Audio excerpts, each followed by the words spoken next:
afternoon. Welcome. This is Jam Year 2014 Government Past Question. Question number 14 says the Secretary General of the OAU holds office for a renewable period of dash. The Secretary General of the OAU holds office for a renewable period of dash. When we talk of OAU, simply means organization of Africa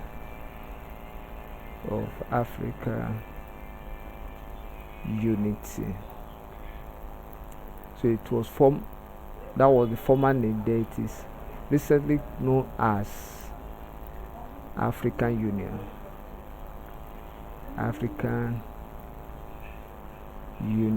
That is the current name. For OAU.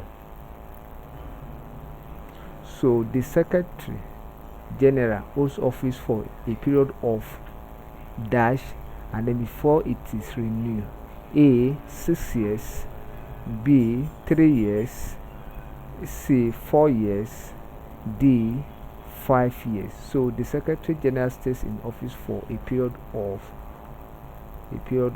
4 years. So it's still in office for a period of 4 years, which is option C, before an election is conducted again. Thank you, and ensure you subscribe for more videos.